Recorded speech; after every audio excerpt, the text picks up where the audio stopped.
إن الحمد لله نحمده ونستعينه ونستغفره ونعوذ بالله من شرور أنفسنا ومن سيئات أعمالنا. من يهده الله فلا مضل له ومن يضلل فلا هادي له. أشهد أن لا إله إلا الله وحده لا شريك له وأشهد أن محمدًا عبده ورسوله. اللهم صل على محمد وعلى آل محمد كما صليت على إبراهيم وعلى آل إبراهيم إنك حميد مجيد. اللهم بارك على محمد وعلى آل محمد كما باركت على إبراهيم وعلى آل إبراهيم إنك حميد مجيد. أما بعد فيا أيها الناس ألا إن خير الحديث كتاب الله وخير الهدي هدي محمد صلى الله عليه وسلم وشر الأمور محدثاتها وكل محدثة بدعة وكل بدعة ضلالة.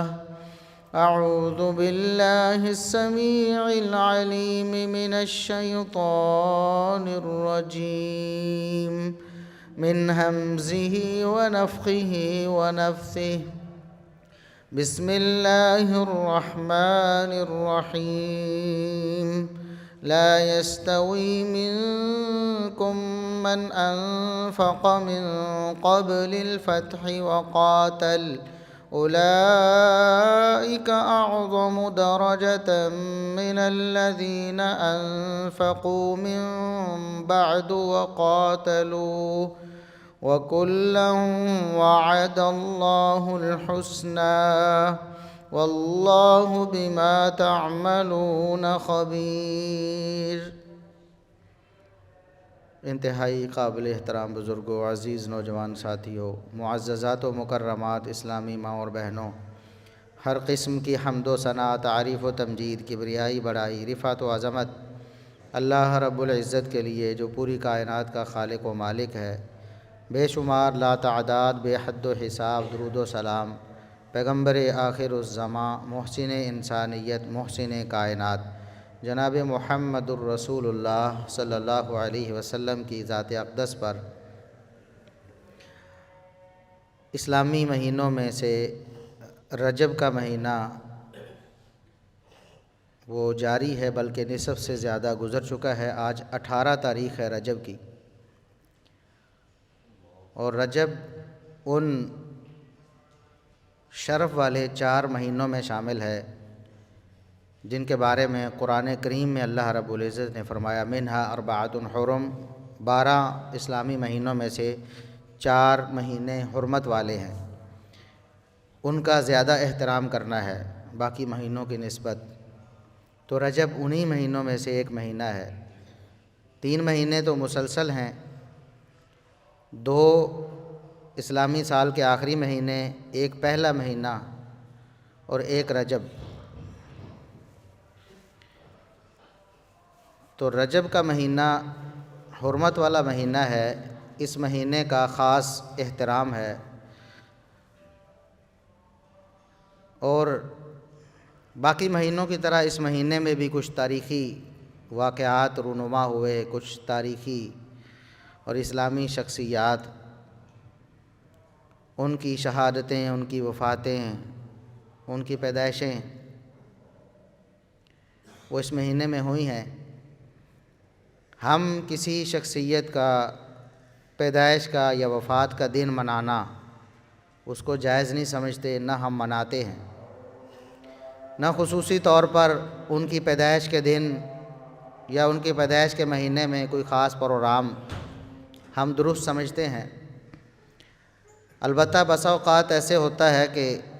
لوگ اس شخصیت کے بارے میں غلط فہمیاں پھیلاتے ہیں۔ وہ غلط فہمیاں دو طرح کی ہوتی ہیں کہ کسی مہینے میں یا کسی دن میں کوئی شخصیت دنیا میں آئی ہے یا اس نے وفات پائی ہے یا وہ شہید ہوئی ہے، تو دو قسم کی لوگ غیر اسلامی طرز عمل اس کے بارے میں اختیار کرتے ہیں، یا تو اس کی شان میں غلو کر کے اس کے مقام سے اس کو بڑھانے کی کوشش کرتے ہیں، جو کہ اسلام میں سراسر ناجائز ہے، اور یہ غلو شرک اور کفر تک لے جاتا ہے۔ یا دوسرے طرح کے لوگ وہ ہیں جو اس شخصیت سے نفرت کرتے ہیں، اپنی ایمانی کمزوری کی وجہ سے غلط معلومات اکٹھی کر کے اس شخصیت کا بغض اپنے سینے میں پال لیتے ہیں، اور پھر اس مناسبت سے اس مہینے میں یا اس دن میں جس دن میں وہ فوت ہوا ہوتا ہے یا شہید ہوا ہوتا ہے، تو اس دن میں یا اس مہینے میں اس کے خلاف ہرزہ سرائی کرتے ہیں، اس کی توہین اور تنقیص کرتے ہیں۔ تو ایسے موقع پر انکار منکر کے تحت یہ ضروری ہو جاتا ہے کہ ہم جو غلط فہمیاں پھیلائی جاتی ہیں اس خاص مناسبت سے ان کا کتاب و سنت کی روشنی میں اور مسلم حقائق کی روشنی میں رد کریں، اور لوگوں کو صحیح تعلیمات سنائیں، لوگوں کو حقیقی چہرہ دکھائیں اسلامی تاریخ کا۔ تو رجب کے مہینے میں ایک واقعہ جو تاریخ اسلام میں رقم ہے کہ سیدنا معاویہ بن ابی سفیان رضی اللہ عنہما ان کی وفات ہوئی ہے۔ تو ایک طبقہ ہے جو اسلام کا نام لیتا ہے، صرف اسلام کا نام لیتا ہے، نام لیوا ہے اسلام کا، حقیقت میں وہ اسلام کی جڑیں کھوکھلی کرنے کی کوشش کر رہا ہے۔ اس لیے اسلام کے بڑے بڑے جتنے ستون ہیں وہ ان کو گرانے کی کوشش کرتا ہے۔ تو وہ فرقہ اور وہ گروہ سیدنا معاویہ رضی اللہ عنہ کا بھی دشمن ہے، جس طرح اور کبار صحابہ اکرام کا دشمن ہے۔ تو وہ اس موقع پر بھی ہرزہ سرائی کرتا ہے، بلکہ مسلمانوں کے جذبات کو مجروح کرتے ہوئے 22 رجب جو ان کی وفات کا دن ہے، اس دن کو عید کا دن کہتا ہے، خوشی کا دن کہتا ہے، اور اس خوشی میں وہ شیرینی بانٹتے ہیں جس کو ہمارے ہاں بھولے بھالے کئی سنی افراد بھی اختیار کرتے ہیں، رجب کے کونڈے جنہیں کہتے ہیں۔ تو وہ دراصل سیدنا معاویہ رضی اللہ عنہ جو نبی کریم صلی اللہ علیہ وسلم کے بڑے خاص رشتہ دار بھی ہیں،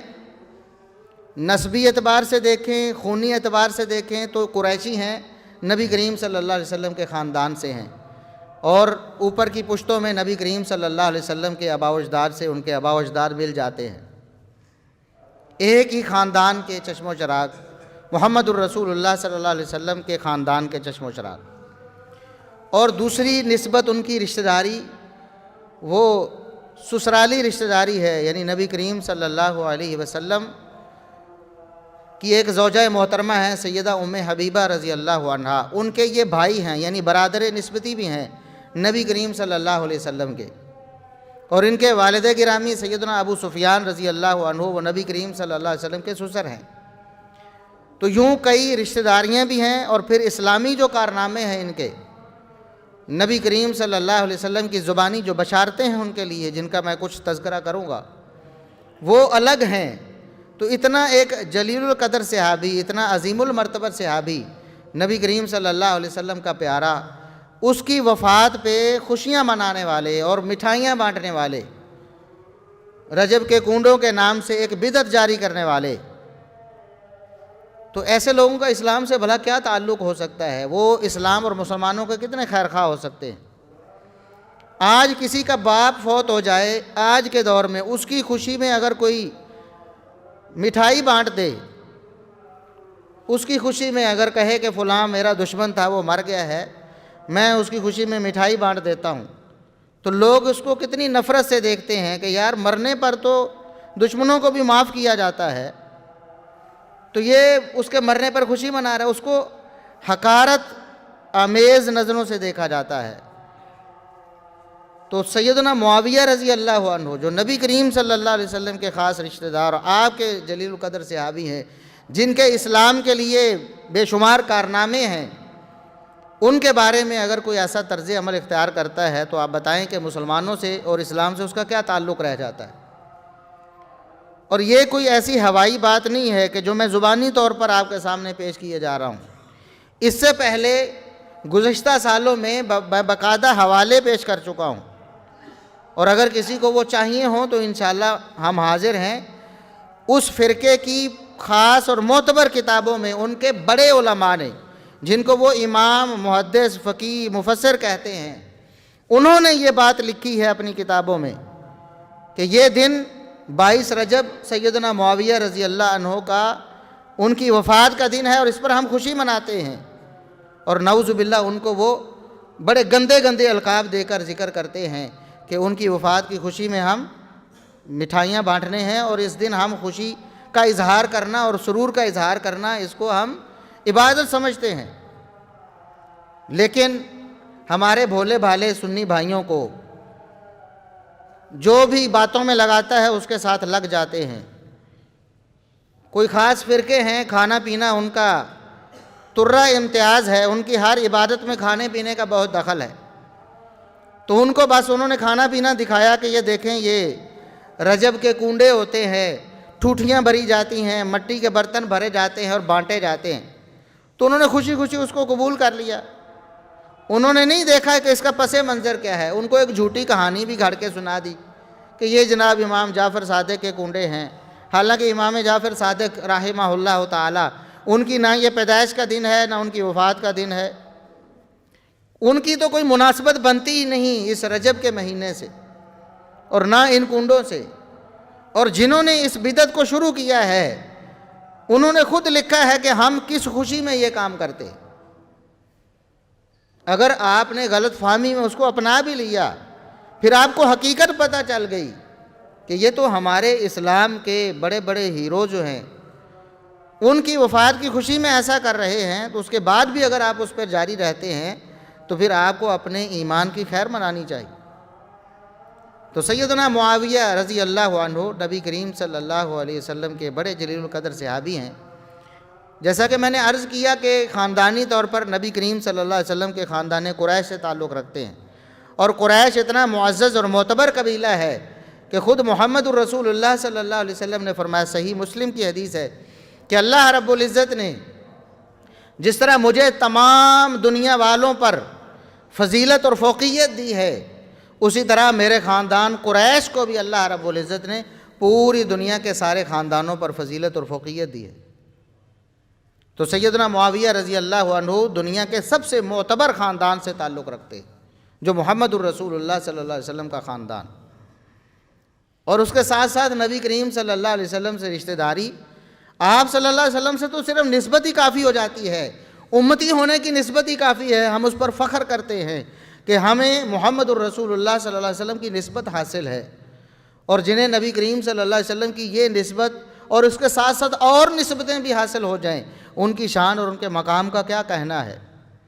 کہ محمد الرسول اللہ صلی اللہ علیہ وسلم نے اپنا امتی بھی بنایا، پھر صحابیت کا شرف بھی حاصل ہوا، ایسا شرف جو نبوت اور رسالت کے بعد سب سے عظیم شرف ہے۔ نبی اور رسول ہونے کے بعد صحابیت سے بڑا کوئی شرف نہیں۔ پوری دنیا کی ریاضت، پوری دنیا کی نمازیں، روزے، حج، زکاتیں ایک طرف، اور نبی کریم صلی اللہ علیہ وسلم کی صحابیت کا شرف، آپ صلی اللہ علیہ وسلم کو ملاقات کر لینا، آپ سے مل لینا ایمان کی حالت میں، یہ شرف سب شرفوں سے بھاری ہے۔ یہ شرف بھی سیدنا معاویہ رضی اللہ عنہ کے نصیب میں آیا، اور صرف صحابیت ہی اتنا بڑا شرف ہے اس کے ساتھ ساتھ نبی کریم صلی اللہ علیہ وسلم کی اور دوہری رشتہ داری کہ آپ صلی اللہ علیہ وسلم کے وہ برادر نسبتی ہیں، نبی کریم صلی اللہ علیہ وسلم کی زوجہ محترمہ کے بھائی ہیں، یہ شرف بھی ان کے حصے میں آیا۔ اور اس کے علاوہ اور کتنے شرف ہیں۔ نبی کریم صلی اللہ علیہ وسلم نے کچھ صحابہ کرام کو الگ امتیاز اور شرف دیا کہ ان کے الگ اور خصوصی فضائل بیان کیے، ان کو جنت کی بشارتیں دیں۔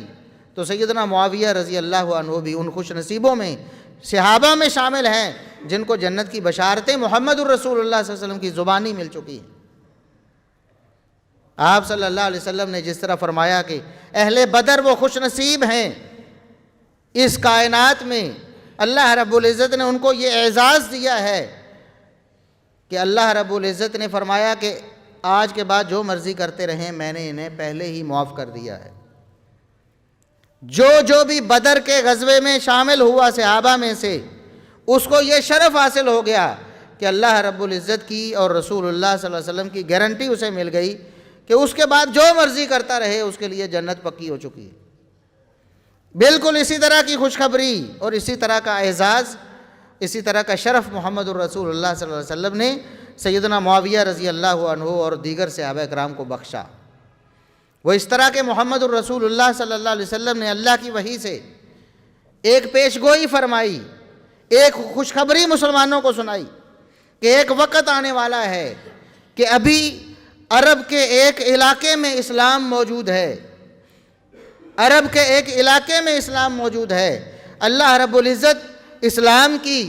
سرحدیں وسیع کرے گا، اور ایک دن وہ آئے گا کہ جب پورے اس بر اعظم پہ نہیں بلکہ پوری دنیا میں اسلام کا جھنڈا لہرا جائے گا۔ وہ وقت وہ ہوگا جب مسلمان، نبی کریم صلی اللہ علیہ وسلم نے فرمایا کہ مسلمانوں کا ایک عظیم گروہ، ایک عظیم لشکر وہ سمندر پار کر کے دیگر بر اعظموں پہ جا کے اسلام کے جھنڈے گاڑے گا، اور یہ اسلام کے لیے ایک تاریخی موڑ ہوگا کہ پہلے اسلام جو ایک بر اعظم کی حد تک تھا، اس کی سرحدیں پوری دنیا میں پھیل جائیں گی، کیونکہ سمندر پار کر کے اگلے بر اعظموں تک پہنچ جائے گا اسلام۔ تو نبی کریم صلی اللہ علیہ وسلم نے فرمایا کہ جن خوش نصیبوں کے ہاتھوں ایسا ہوگا، جو خوش نصیب اس فوج میں شامل ہوں گے، جو خوش نصیب اس گروہ میں شامل ہوں گے جن کے ہاتھ سے اللہ رب العزت اسلام کو یہ وسعت کا موقع دے گا کہ اسلام ایک بر اعظم سے دیگر بر اعظموں تک پہنچے گا، عالمی مذہب بنے گا۔ اللہ کے رسول صلی اللہ علیہ وسلم نے فرمایا اللہ نے ان کو بھی خوشخبری دی ہے کہ قد اوجبوا، ان کے لیے بھی جنت پکی ہو چکی ہے۔ وہی الفاظ جو اہل بدر کے لیے فرمائے فقد وجبت لکم الجنہ، تمہارے لیے جنت پکی ہو چکی ہے، وہی الفاظ ان خوش نصیبوں کے لیے اللہ کے رسول صلی اللہ علیہ وسلم نے ارشاد فرمائے جنہوں نے ایک بر اعظم سے، ہمارے بر اعظم سے آگے دوسرے بر اعظموں تک اسلام کو پہنچانا تھا، اسلام کو اس کی سرحدوں کو وسیع کرنا تھا۔ تو رسول اللہ صلی اللہ علیہ وسلم نے فرمایا کہ انہوں نے بھی اللہ کے ہاں اپنی جنت پکی کر لی، اور یہ گروہ اور یہ لشکر، اور اس میں کوئی دوسری رائے نہیں، دنیا کا کوئی انسان اس بات کو جھٹلا ہی نہیں سکتا کہ ایک ہی وہ لشکر تھا جو اس خوشخبری کا مصداق ہوا ہے، کیونکہ محمد الرسول اللہ صلی اللہ علیہ وسلم نے فرمایا اول جیش من امتی یغزون البحر قد اوجبوا، میری امت کا سب سے پہلا گروہ جو بحر یعنی سمندر میں چل کے غزوہ کرے گا، سمندر پار کر کے دیگر بر اعظموں تک پہنچے گا، ان کے لیے جنت پکی ہو گئی۔ اب قیامت تک تو بڑے لشکر، بڑے قافلے، بڑے گروہ آتے جاتے رہیں گے، لیکن سب سے پہلا گروہ اس کے لیے جنت پکی ہو گئی ہے، جنت کی خوشخبری انہیں مل گئی ہے۔ آپ جانتے ہیں کہ یہ گروہ اور یہ لشکر کون سا تھا؟ محمد الرسول اللہ صلی اللہ علیہ وسلم کے اس فرمان کا مصداق کون بنا ہے؟ رسول اللہ صلی اللہ علیہ وسلم دنیا سے چلے گئے یہ خوشخبری دے کر، یہ پیش گوئی کر کے آپ دنیا سے چلے گئے۔ اس کے بعد ابو بکر صدیق رضی اللہ عنہ کا دور آیا، وہ دور گزر گیا۔ اس کے بعد عمر فاروق رضی اللہ عنہ کا دور آیا، وہ دور گزر گیا۔ اس کے بعد سیدنا عثمان بن عفان رضی اللہ عنہ کا دور آیا۔ ہر دور میں محمد الرسول اللہ صلی اللہ علیہ وسلم کے دور میں بھی فتوحات ہوتی رہیں، اسلام کی سرحدیں وسعت میں آتی رہیں۔ سیدنا ابو بکر رضی اللہ عنہ کے دور میں بھی، سیدنا عمر رضی اللہ عنہ کے دور میں بھی، اور سیدنا عثمان رضی اللہ عنہ کے دور میں بھی اسلام کی سرحدیں وسیع ہوتی رہیں، لیکن وہ پھر عظیم موقع آ گیا، وہ عظیم موڑ آیا جس کے بارے میں محمد الرسول اللہ صلی اللہ علیہ وسلم نے اللہ کی وحی سے پیش گوئی کی تھی اور خوشخبری دی تھی۔ سیدنا عثمان رضی اللہ عنہ نے ایک گروہ تیار کیا، ایک جتھا، ایک مسلمانوں کا لشکر تیار کیا، جس کا سپہ سالار بطل جلیل کو بنایا، جس کو سیدنا معاویہ بن ابی سفیان رضی اللہ عنہما کہتے۔ اس لشکر کی یہ ذمہ داری تھی، اس کی یہ ڈیوٹی تھی کہ انہوں نے اب اسلام کی سرحدیں سمندر تک پہنچ چکی ہیں، پانی تک پہنچ چکی ہیں، اب آگے چونکہ پانی ہے، پانی کو بھی پار کر کے جانا ہے۔ کتنی جرت کا کام ہے، کتنی ہمت کا کام ہے، آج کی ٹیکنالوجی نہیں ہے اس وقت، لیکن مسلمانوں کا یہ عظیم گروہ اپنی جانوں کو ہتھیلیوں پہ رکھ کر اللہ کے دین کی نصرت کے لیے اور اللہ کے دین کو پوری دنیا میں غالب کرنے کے لیے نکلا ہے اور سمندر کا غزوہ کیا ہے، سمندر پار کر کے گیا ہے۔ اس کے سپہ سالار کون ہیں؟ سیدنا معاویہ بن ابی سفیان رضی اللہ عنہ۔ نبی کریم صلی اللہ علیہ وسلم نے فرمایا کہ اس کا ایک ایک فوجی جنتی ہے، ایک ایک فوجی، ایک ایک شرکت کرنے والا شخص جنتی ہے۔ جس کا ایک ایک فوجی جنتی ہے، اس کے کمانڈر ان چیف کا کیا حال ہو، اس کی فضیلت کے کیا کہنے، جس کی کمان میں یہ مار کا سر انجام دیا گیا ہے، یہ سیدنا معاویہ بن ابی سفیان رضی اللہ عنہما ہیں۔ اور یہ دشمنان اسلام ہیں،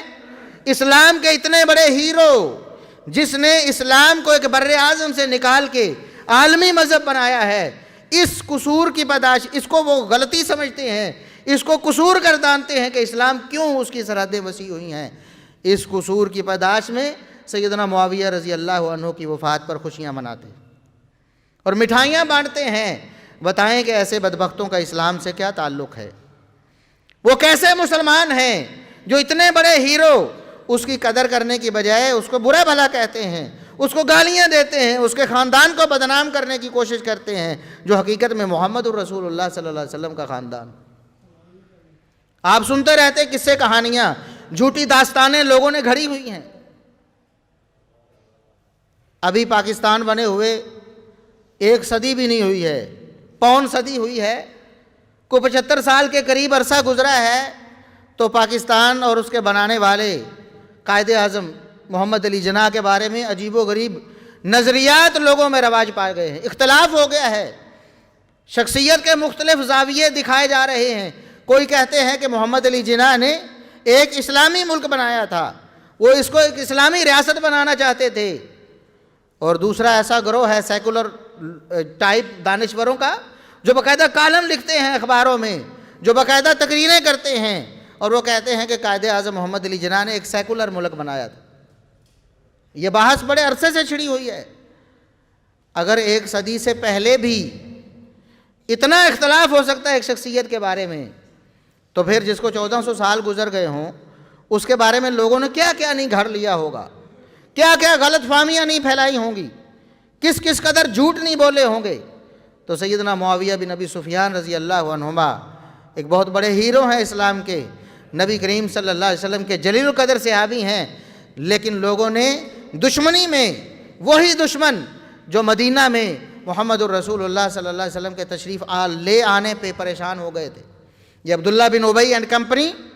اس لیے پریشان ہوئی۔ رسول اللہ صلی اللہ علیہ وسلم مدینے میں تشریف لائے، ایک صحابی نے خود بیان کیا، اللہ کے رسول صلی اللہ علیہ وسلم ایک دن تشریف لائے، سواری پر تھے، آپ کے ساتھ کچھ صحابہ بھی تھے، عبداللہ بن ابی بیٹھا ہوا تھا، کچھ لوگ بھی وہاں بیٹھے ہوئے تھے۔ نبی کریم صلی اللہ علیہ وسلم جب تشریف لائے تو اس نے حقارت کا، نفرت کا اظہار کیا، اس نے اپنا کپڑا اٹھا کے اپنے ناک پہ لیا اور اس نے کہا لا تغبروا علینا، یہ جو سواریاں اور جانور لے کے آ رہے ہو، ان کی وجہ سے نیچے سے دھول اور یہ غبار اڑ رہا ہے، یہ ہماری ناک میں ہمیں پریشان کر رہا ہے، ہماری ناک میں پڑ رہا ہے۔ اس طرح کے حقارت امیز لہجے سے اس نے بات کی۔ محمد الرسول اللہ صلی اللہ علیہ وسلم پریشان ہوئے کہ یہ بدبخت اتنی سچی اور کھری دعوت دینے والے کو اس قدر حقارت امیز لہجے سے بات کرتا ہے۔ اس وقت ایک انصاری صحابی رسول اللہ صلی اللہ علیہ وسلم کے لیے کھڑے ہوئے، اس نے کہا اللہ کے رسول، یہ بدبخت کہتے ہیں کہ ہماری مجلسوں میں نہ آؤ، اپنے گھر میں بیٹھو، جس نے آنا ہوا ادھر آ کر آپ کی دعوت سنے گا۔ یہ الفاظ عبداللہ بن ابی نے کہے تھے۔ تو صحابی کھڑا ہوا، اس نے کہا اللہ کے رسول، ہم آپ کو اللہ کے رسول مانتے ہیں، ہماری جانیں حاضر ہیں آپ کے لیے، آپ ہماری مجلسوں میں تشریف لائیں، ان بدبختوں کو چھوڑیں، ہماری مجلسیں آپ تشریف لائیں، ہم اپنی نگاہیں آپ کے لیے فرش راہ کرتے ہیں، آپ تشریف لائیں اور ہمیں واعظ و نصیحت کریں۔ اور وہ صحابی کہتے ہیں اللہ کے رسول، آپ کو نہیں معلوم کہ جب آپ تشریف لائے مدینہ میں، لوگ تیار ہو چکے تھے کہ اس کو اپنا سردار منتخب کر لے۔ یہ تو خواب دیکھ رہا تھا، جس طرح آج کہتے ہیں نا کہ اس نے ویسٹ کوٹ سلوا لی تھی وزیر اعلیٰ یا وزیر اعظم بننے کے لیے، اس نے تو پگڑی بنوا لی ہوگی اپنی، جو اس کے سر پہ رکھی جانی تھی، سرداری کا تاج رکھا جانا تھا۔ لیکن جیسے ہی آپ تشریف لائے، سارے لوگوں کی توجہ تو آپ کی طرف ہوگی، اس کی سرداری رہ گئی، لوگوں نے آپ کو اپنا سردار مان لیا ہے، اس لیے اس کو جلن تو ہوگی نا، گھٹن ہوگی اس کو۔ یہ اسی بغض کا اظہار کر رہا ہے، اصل میں آپ نے اس کی سرداری چھین لی۔ پھر اس عبداللہ بن ابی نے، اس منافق نے یہ ٹھان لی کہ اب میری سرداری چھینی ہے نا، تو میں اب مسلمانوں کو نقصان پہنچانے کا کوئی موقع ہاتھ سے نہیں جانے دوں گا۔ اوپر سے اس نے بھی کلمہ پڑھ لیا کہ اب میں ظاہری طور پر مخالفت کر کے زندہ نہیں رہ سکتا، میری دال نہیں گلے گی، مسلمان غالب آ جائیں گے، اس لیے اس نے اوپر سے کلمہ پڑھ لیا، اور اندر کھاتے ہر موقع اس نے تلاش کیا جس میں وہ محمد الرسول اللہ صلی اللہ علیہ وسلم کو، مسلمانوں کو اور اسلام کو نقصان پہنچا سکے۔ اور وہی پھر اس کی ذریت چلتی رہی ہر دور میں۔ سیدنا عمر فاروق رضی اللہ عنہ کو شہید کرنے والے یہی لوگ ہیں، استعمال کرنے والے لوگوں کو صحابہ کو شہید کروانے کے لیے یہی لوگ ہیں۔ پھر عثمان غنی رضی اللہ عنہ کو شہید کرنے والے یہی لوگ ہیں۔ اس کے بعد سیدنا علی رضی اللہ عنہ کو شہید کرنے والے یہی لوگ ہیں۔ پھر جو واقعات،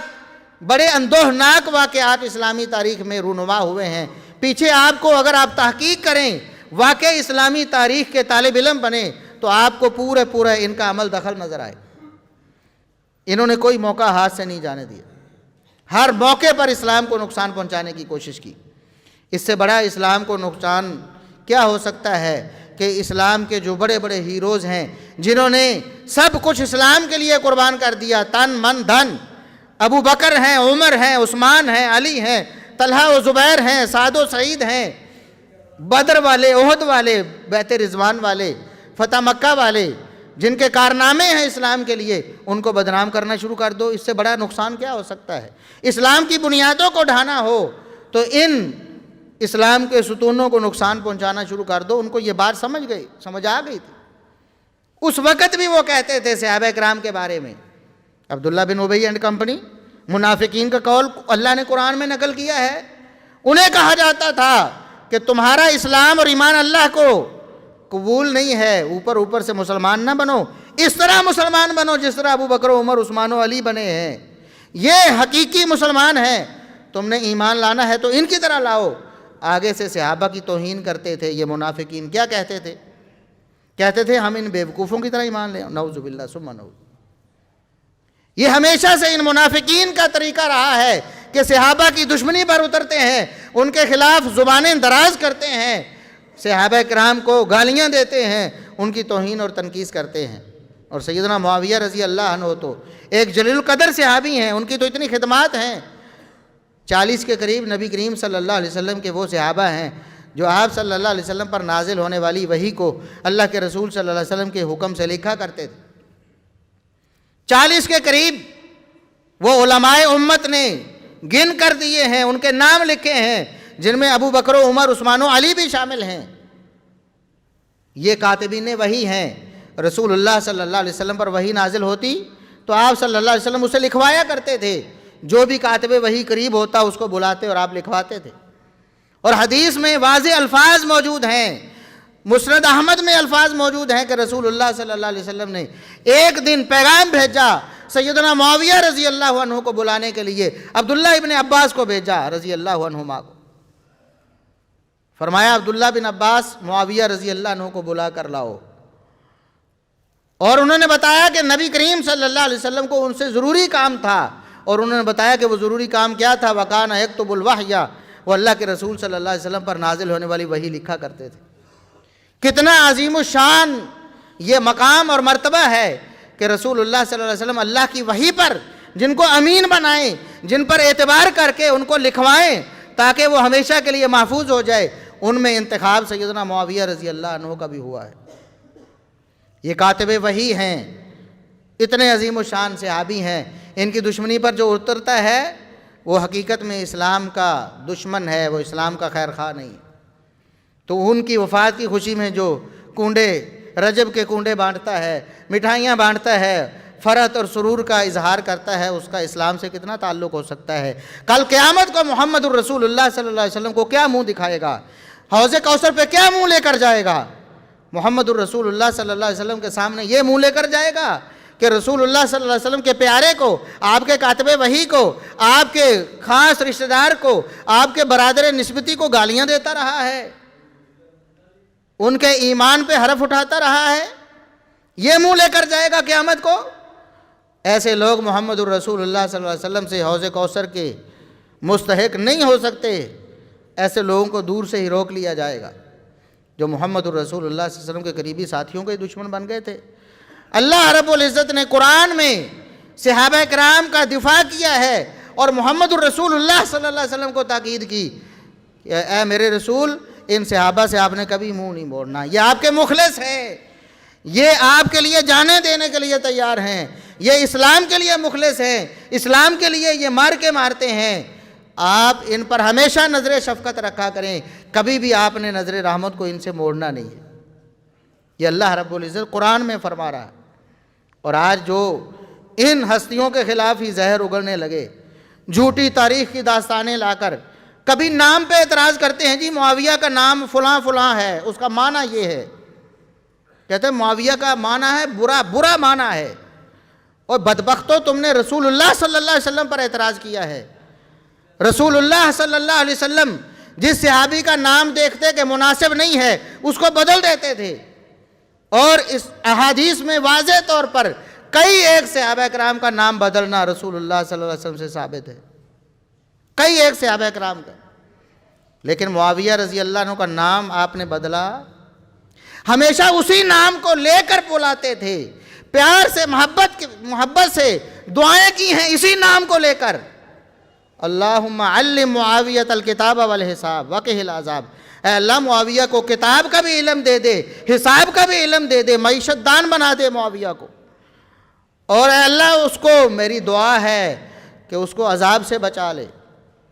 اور معاویہ رضی اللہ عنہ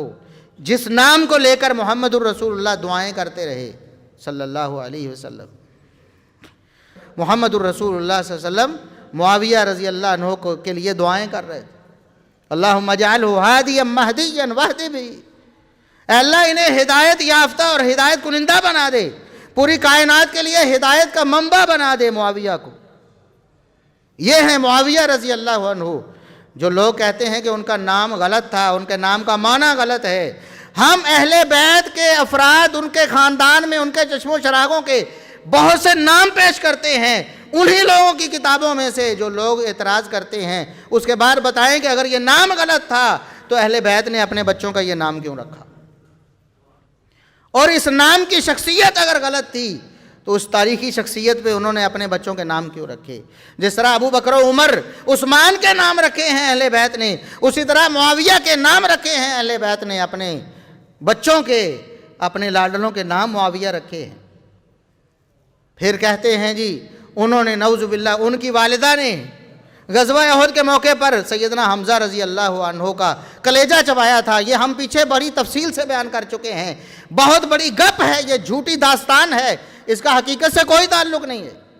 صحیح بخاری میں مکمل واقعہ موجود ہے کہ سیدنا حمزہ رضی اللہ عنہ کو شہید کرنے والا کون ہے؟ وحشی بن حرب ہیں رضی اللہ عنہ، جو بعد میں مسلمان بھی ہوئے، ان کی توبہ بھی قبول ہوئی اور اسلام کے لیے ان کے کارنامے بھی ہوئے۔ نبوت کے بہت بڑے ڈاکو، جس نے نبی کریم صلی اللہ علیہ وسلم کے بعد نبوت کا دعویٰ کیا ہے، مسیلمہ کذاب، اس کو قتل کرنے والے وحشی بن حرب رضی اللہ عنہ کہتے ہیں میں نے ٹھان لی ہے کہ میں نے، اگرچہ اللہ نے مجھے معاف کر دیا ہے، اسلام لانے سے سارے گناہ معاف ہو جاتے ہیں، لیکن مجھ سے جو اس وقت یہ غلطی ہوئی کہ میں نے کفر کی حالت میں حمزہ رضی اللہ عنہ کو شہید کیا، ایک خاندان کے کہنے پہ جن کا میں غلام تھا، انہوں نے کہا کہ حمزہ کو شہید کرو تمہیں آزاد کر دیں، اور یہ آفر کرنے والے یہ سیدنا معاویہ یا سیدنا ابو سفیان یہ نہیں تھے، دوسرا خاندان ہے، کافر ہیں، وہ کہتے ہیں آزاد ہونا ہے تو جاؤ حمزہ کو شہید کر دو۔ اس حمزہ نے غزوہ بدر میں ہمارے بڑوں کو مارا ہے، تم اس کو شہید کر دو ہم تجھے آزاد کر دیں، یہ وجہ صحیح بخاری میں لکھی ہوئی ہے۔ اور انہوں نے کہاں سے گپ گھڑی اور سنی اور اس کو آگے پھیلایا کہ وہ سیدہ ہند رضی اللہ عنہا جو ہے نا وہ ان کو شہید کروا کے ان کا کلیجہ چبا رہی تھی، نعوذ باللہ ثم نعوذ۔ اور اگر یہ بات ثابت تھوڑی دیر کے لیے مان بھی لی جائے تو مسلمان ہونے کے بعد کوئی جرم نہیں رہتا، بلکہ اللہ رب العزت اس جرم کو بھی نیکی بنا دیتا ہے۔ قرآن کا وعدہ ہے الا من تاب وآمن وعمل عملا صالحا فاولئک یبدل اللہ سیئاتہم حسنات، جو لوگ کفر چھوڑ کر اسلام لے آتے ہیں، نیک اعمال شروع کر دیتے ہیں، اللہ رب العزت حالت کفر میں کیے ہوئے ان کے گناہوں کو بھی ثواب نیکیاں بنا دیتا ہے۔ اعتراض کی گنجائش ہی نہیں ہے۔ کبھی کہتے ہیں جی فلاں موقع پر انہوں نے اہل بیت کو برا بھلا کہا، جھوٹ ہے، ایک واقعہ بھی صحیح سند سے ثابت نہیں کر سکتا کوئی، آج تک کوئی ثابت نہیں کر سکا کہ سیدنا معاویہ رضی اللہ عنہ نے اہل بیت کو کوئی برا بھلا کہا ہو۔ اس کے خلاف مسند احمد میں بالکل صحیح حدیث ہے، سیدنا حسن رضی اللہ عنہ کے بارے میں ایک شخص نے کچھ برے الفاظ، نامناسب الفاظ کہے، دفاع کرنے والا کون ہے؟ معاویہ بن ابی سفیان رضی اللہ عنہ۔ معاویہ رضی اللہ عنہ نے کہا اوے شخص خاموش ہو، میری بات سن، تو اس حسن کو برا کہہ رہا ہے، میں نے اپنے نبی کو دیکھا تھا محمد الرسول اللہ صلی اللہ علیہ وسلم، ان کو میں نے دیکھا اپنے نواسے حسن کے ہونٹوں کو چوم رہے تھے۔ معاویہ رضی اللہ عنہ یہ حدیث بیان کرتے ہیں، پورا ذخیرہ حدیث اٹھاؤ، یہ حدیث ان الفاظ کے اس سیاق کے ساتھ سوائے سیدنا معاویہ کے کسی نے بیان نہیں کی۔ شان کس کی ہے؟ حسن ابن علی کی، اہل بیت کی شان ہے، بیان کرنے والا معاویہ بن ابی سفیان ہے، اس کے علاوہ کسی نے بیان نہیں کیا۔ بیان کیا کرتے ہیں؟ میں نے محمد الرسول اللہ صلی اللہ علیہ وسلم کو دیکھا ہے، وہ حسن رضی اللہ عنہ کے ہونٹوں کو چوم رہے تھے، اور بیان کرتے اس کے بعد اپنا عقیدہ کہتے ہیں میرا معاویہ کا عقیدہ یہ ہے کہ جس کے ہونٹوں کو محمد الرسول اللہ صلی اللہ علیہ وسلم کے ہونٹ چوم لیں، ٹچ کر لیں، اس کو جہنم کی آگ چھو سکتی؟ یہ تو جنتی ہے، جنتی نوجوانوں کا سردار ہے، جس کو تم برا کہہ رہے ہو، دفاع کرنے والا، دفاع کے لیے اٹھنے والا معاویہ بن ابی سفیان ہے۔ تم کہتے ہو کہ اہل بیت کو برا کہتے تھے، جھوٹی داستانیں بنائی، جس طرح کہتے ہیں ابو بکر رضی اللہ عنہ وہ اہل بیت کے لیے برے تھے، انہوں نے اہل بیت کے ساتھ ظلم کیے، جس طرح کہتے ہو کہ عمر رضی اللہ عنہ نے اہل بیت پہ ظلم کیے، جس طرح یہ جھوٹ بولتے ہو عثمان رضی اللہ عنہ نے اہل بیت پہ ظلم کیے، اسی طرح یہ جھوٹ بولتے ہو کہ معاویہ رضی اللہ عنہ نے اہل بیت پہ ظلم کیے۔